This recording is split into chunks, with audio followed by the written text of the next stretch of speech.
হরে কৃষ্ণ। সকলকে আমার প্রণাম। শ্রীমদ্ ভগবদ গীতা ক্লাসে সকলকে স্বাগতম। মঙ্গলাচরণ করে আজকে ক্লাস শুরু করছি। ওম অজ্ঞান তিমিরান্ধস্য জ্ঞানাঞ্জন শলাকয়া চক্ষুরুন্মিলিতং যেন তস্मै শ্রী গুরবে নমঃ। শ্রী চৈতন্য মনোভীষ্টং স্থাপিতং যেন ভূতলে স্বয়ং রূপং কদা মह्यं দদাতি स्वपदान्तिकम्। নমঃ বিষ্ণুপাদায় কৃষ্ণপৃষ্ঠায় ভূতলে শ্রীমতে ভক্তিবেদান্ত স্বামিনীতি নামিনে। নমস্তে সরস্বতী দেবে গৌরবাণী প্রচারিণে নির্বিশেষ শূন্যবাদী পাশ্চাত্য দেশতারিণে। হে কৃষ্ণ করুণা সিন্ধু দীনবন্ধু জগৎপতে গোপেশ গোপিকা কান্ত রাধাকান্ত নমস্তুতে। তপ্ত কাঞ্চন গৌরাঙ্গী রাধে বৃন্দাবনেশ্বরী বিশ্বভানুসুতে দেবী প্রণমামি হরিপ্রিয়ে। জয় শ্রীকৃষ্ণ চৈতন্য প্রভু নিত্যানন্দ শ্রী অদ্বৈত গদাধর শ্রীবাসাদি গৌরভক্তবৃন্দ। হরে কৃষ্ণ কৃষ্ণ কৃষ্ণ হরে হরে হরে রাম রাম রাম হরে হরে। মূকং করতি বাচলং পঙ্গুং লঙ্ঘয়তে গিরিং যৎকৃপাতমহং বন্দে শ্রীগুরুং দীনতারিণং। পরমানন্দ মাধবং শ্রী চৈতন্য ঈশ্বরং। হরি ওম তৎসৎ। হরে কৃষ্ণ। শ্রীমদ্ ভগবদ গীতা আমরা পড়ছিলাম। প্রথম অধ্যায় বিষাদ যোগ 23 নম্বর শ্লোক পর্যন্ত আমরা পড়েছি। আজকে আমরা 24 নম্বর শ্লোক থেকে পাঠ করব। 24 নম্বর শ্লোকটি পাঠ করছি। সঞ্জয় উবাচ এব মুক্ত ঋষিকেশ গুড়াকেশেন ভারত সেনয়োরুভয়োর্মধ্যে স্থাপয়িত্বা রথোত্তমম। অনুবাদ: সঞ্জয় বললেন, হে ভারত, অর্জুন কর্তৃক এইভাবে আদিষ্ট হয়ে সেই শ্রীকৃষ্ণ সেই অতি উত্তম রথটি চালিয়ে উভয় পক্ষের সৈন্যদের মাঝখানে স্থাপন করলেন। এই শ্লোকে তাৎপর্যে ব্যাখ্যা করা হচ্ছে। এই শ্লোকে গুড়াকেশ বলে অর্জুনকে অভিহিত করা হয়েছে। গুড়াকেশ শব্দটি এই শ্লোকে বিশেষ তাৎপর্যপূর্ণ। অর্জুনকে কেন গুড়াকেশ বলা হয়েছে? না, গুড়াকেশ শব্দটার মানেটা হচ্ছে গুড়াকা অর্থাৎ নিদ্রা, এবং যিনি এই নিদ্রাকে জয় করেছেন তাকে বলা হয় গুড়াকেশ। অর্জুন নিদ্রা মানে নিদ্রারূপী অজ্ঞানতা, সেটিকে অর্জুন জয় করেছিলেন, তাই অর্জুনকে গুড়াকেশ বলা হয়। এখন প্রশ্ন হলো, অজ্ঞানতাটা কি? কি অজ্ঞানতা অর্জুন জয় করেছিলেন? অজ্ঞানতা হলো আমরা যে মনুষ্য জন্ম পেয়েছি, এই মনুষ্য জন্ম পাওয়ার পরে আমরা যদি মনুষ্য জন্মে যথার্থ সদ্ব্যবহার না করি, সেই জ্ঞান যদি আমাদের না থাকে যে মনুষ্য জন্মকে কিভাবে সার্থক করব, তাহলে সেটাকেই বলা হয় অজ্ঞানতা। জীবের স্বরূপ হয় কৃষ্ণের নিত্য দাস, অর্থাৎ যখন মনুষ্য জন্ম আমরা পেয়েছি, এই মনুষ্য জন্মে আমরা ভগবানকে জানার একটা সুযোগ পেয়েছি। তো যদি আমরা তা না করি, তাহলে সেটি হলো চরম অজ্ঞানতা। অর্জুন কিন্তু শ্রীকৃষ্ণের পরম ভক্ত ছিলেন। আমরা জানি অর্জুন সবকিছু জানতেন যে ভগবান শ্রীকৃষ্ণই হলেন পরম পুরুষোত্তম, এবং তিনি সর্বদা ভগবানের ধ্যান করতেন, তাকে স্মরণ করতেন। এই কারণে তিনি নিদ্রারূপী অজ্ঞানতাকে সহজেই জয় করে ফেলেছিলেন, আর সেই কারণেই তাকে গুড়াকেশ বলা হয়। শ্রীল প্রভুপাদ তাৎপর্যে লিখছেন,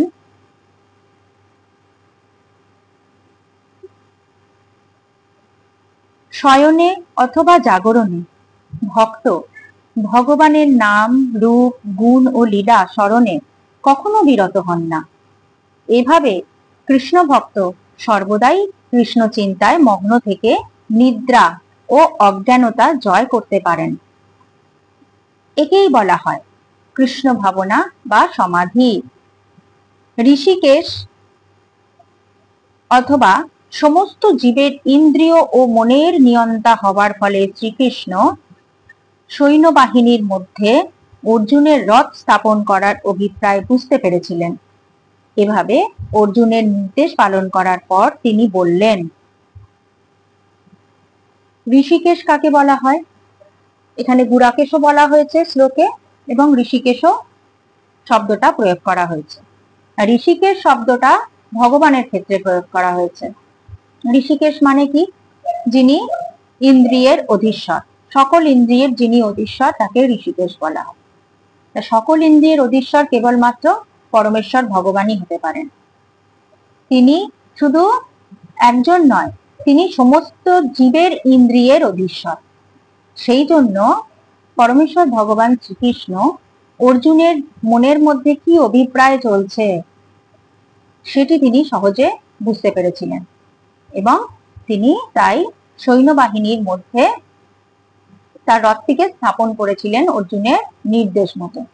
এবং স্থাপন করে তিনি কি বললেন পরবর্তী শ্লোকে ভগবান বলছেন অর্জুনকে। 25 নম্বর শ্লোকটি পাঠ করছি।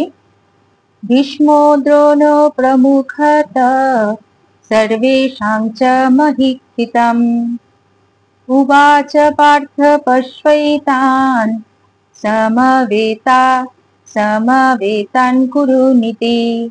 আর একবার পাঠ করছি। ভীষ্ম দ্রোণ প্রমুখতঃ সর্বেষাং চ মহিক্ষিতম উবাচ পার্থ পশ্যৈতান সমবেতান কুরু নীতি। অনুবাদ। ভীষ্ম, দ্রোণ প্রমুখ পৃথিবীর অন্য সমস্ত নৃপতিদের সামনে ভগবান ঋষিকেশ বললেন, হে পার্থ, এখানে সমবেত সমস্ত কৌরবদের দেখো।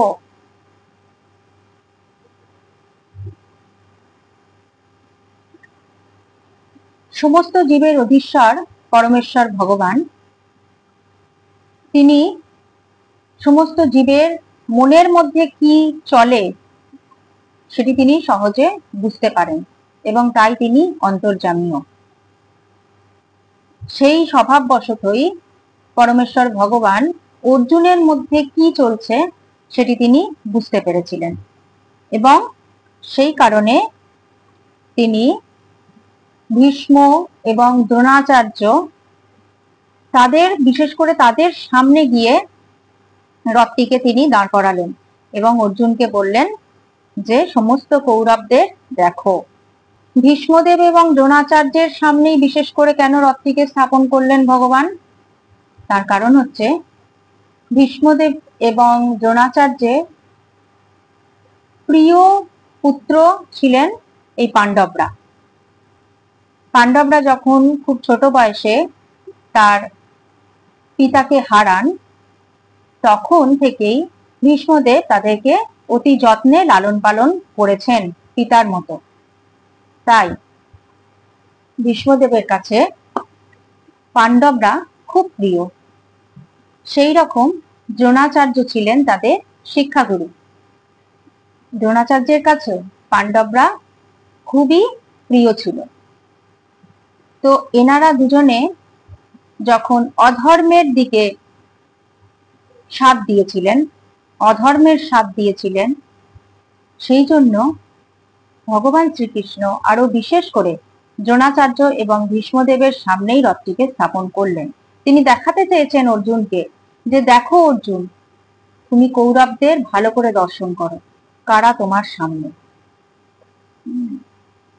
ভগবান যেহেতু অন্তর্যামী তাই ভগবান জানতেন যে এরপরে অর্জুনের মনের মধ্যে কিসের আলোড়ন হবে।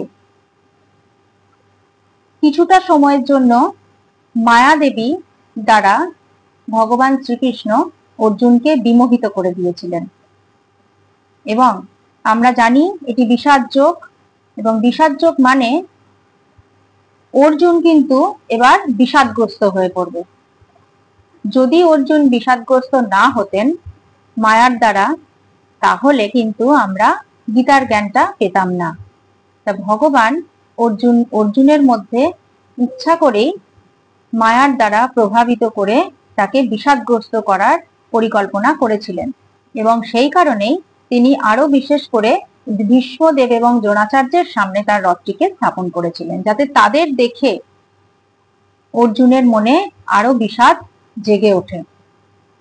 অর্জুন যদি বিষাদগ্রস্ত না হয়, তাহলে তো ভগবান অর্জুনের মাধ্যম দিয়ে কিভাবে আমাদের গীতার জ্ঞানটি প্রদান করবেন, তাই না?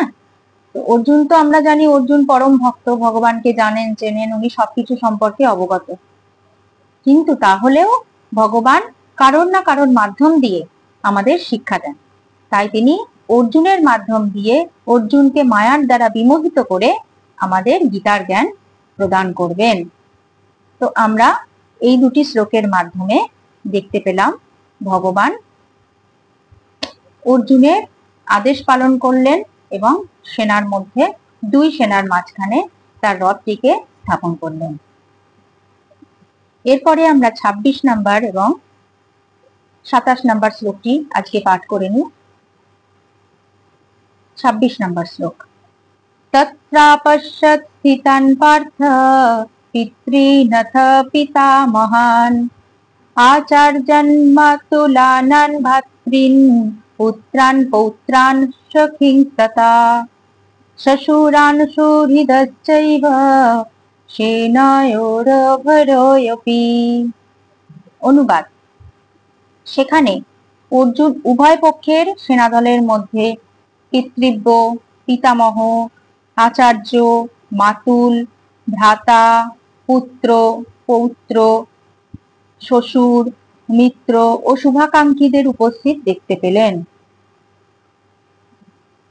অর্থাৎ এখানে আমরা এইটা বর্ণনা পাচ্ছি যে দুই দলের মধ্যে কারা কারা যুদ্ধক্ষেত্রে এসেছেন, তারা সম্পর্কে অর্জুনের কে হন। পিতৃব্য, পিতামহ, আচার্য, মাতুল, ভাতৃ, পুত্র, শ্বশুর, মিত্র এবং আরো অন্যান্য যে সকল শুভাকাঙ্ক্ষী, তারা যুদ্ধক্ষেত্রে উপস্থিত হয়েছেন পক্ষে এবং বিপক্ষ দলে। ২৭ নম্বর শ্লোকটা আমরা একটু পাঠ করি। তান সমীক্ষ্য স কৌন্তেয় সর্বান বন্ধুন উপস্থিতান কৃপয়া পরয়াবিষ্ট বিষিদন্নিদ্রমব্রবীত। অনুবাদ: যখন কুন্তিপুত্র অর্জুন সর্বস্তরের বন্ধু ও আত্মীয় স্বজনদের দেখলেন, তখন তিনি অত্যন্ত করুণার্দ্র হয়ে বিষণ্ণভাবে বললেন। দেখুন, এইবার তিনি দুদিকের সৈন্যদলের যোদ্ধাদের দর্শন করছেন, পক্ষে কারা কারা আছে এবং বিপক্ষে কারা কারা আছে। সকলেই তার নিকট আত্মীয়। তিনি তাদেরকে দেখে এইবার বিষাদগ্রস্ত হলেন, বিষণ্ণ হলেন। কেন? তার কারণ তিনি চিন্তা করলেন যে আমি কাদের সঙ্গে যুদ্ধ করছি, কাদের সঙ্গে যুদ্ধক্ষেত্রে আমি যুদ্ধ করতে নেমেছি। তারা তো সকলে আমার নিকট আত্মীয়, পরম আত্মীয়। কেউ পিতৃব্য, কেউ পিতামহ, ভ্রাতা, পুত্র, পৌত্র, মাতুল, শিক্ষাগুরু, তা এনারা তো সবাই আমার পরম আত্মীয়, সুহৃদজন, শুভাকাঙ্ক্ষীগণ। আমি যদি এনাদের সাথে যুদ্ধ করি, তাহলে যুদ্ধক্ষেত্রে প্রাণহানি হবে। তাহলে আমি যুদ্ধ কাদের সঙ্গে করতে চলেছি? নিজের মানুষদের সঙ্গে। এরকম হয় না যে আমি নিজের আত্মীয়দের বিরুদ্ধে গিয়ে কোনো কাজ করব। জড়জগতে যখন আমরা গৃহস্থ জীবনে আছি, বা আমাদের যে এই জীবনযাত্রা, আমাদের যে সংসার জীবন, এই সংসার জীবনেও কখনো কখনো আমরা এরকম বিষাদগ্রস্ত হয়ে পড়ি। সংসারে অশান্তি হয়, অশান্তি ছাড়া সংসারে আমরা বাঁচতে পারি না। দেখবেন, অশান্তির মধ্যেই কিন্তু আমাদের এই সংসারে সংগ্রাম করে যেতে হয়।